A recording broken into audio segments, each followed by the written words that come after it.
ఆలోచనలే బంధాలు, ఆలోచనలే మోక్షాలు. బంధం మోక్షం రెండు గొడవ లేనప్పుడు ఉన్నది పూర్ణ జ్ఞాన దృష్టి. అదే ఇహైవ తైర్జితః సర్గో యేషాం సామ్యే స్థితం మనః నిర్దోషం హి సమం బ్రహ్మ తస్మాత్ బ్రహ్మణి తే స్థితాః. నీవు ధ్యానం చేయకముందు, యోగాభ్యాసం చేయకముందు, ప్రాణాయామం కంటే ముందుగా నువ్వుగా ఉన్నప్పుడు నువ్వు సత్యంలో ఉన్నావు.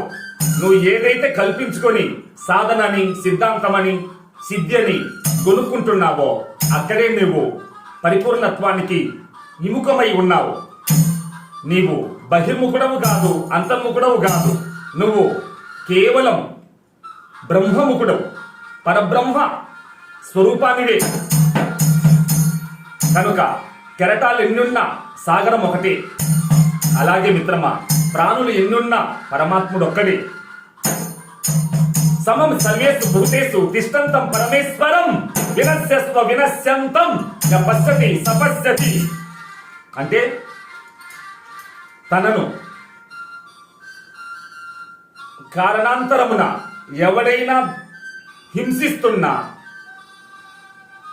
దయానంద సరస్వతికి పాలల్లో గాజు రవ్వ కలిపి ఇచ్చారు.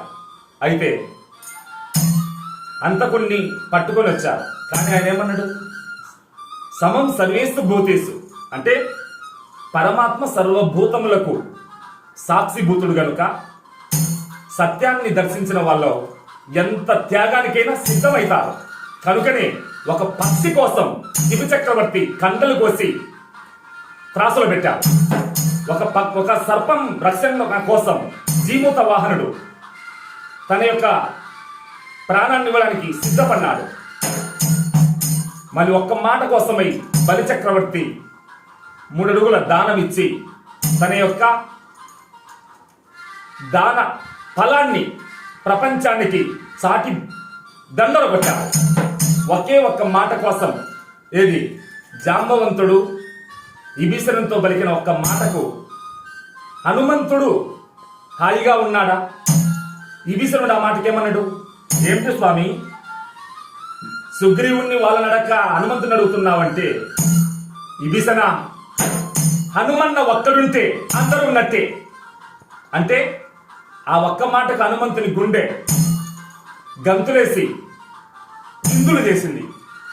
మరి రావణుడు ఎప్పుడు అంతమయ్యాడో ఆ మాట, చల్లని మాట పోయి సీతమ్మ చెవిలో హనుమన్న ఎప్పుడైతే సంతకం పెట్టాడో అంతే సీతమ్మ శోకమంతా దగ్ధమై పరమానందం పొంగి ప్రవహించింది. కనుక ఒక్కొక్క సమయంలో మాట్లాడే ఒక్కొక్క మాట మనిషి జీవితాన్ని పూర్ణత్వం వైపు నడిపిస్తుంది. భగవద్ రామానుజాచార్యుడు 18 సార్లు గురుపదేశం కోసం వెళ్ళాడు. 18వ సారి ఇచ్చాడు. 17 సార్లు తిప్పాడు. 18వ సారి మంత్రబలం ఇచ్చాడు.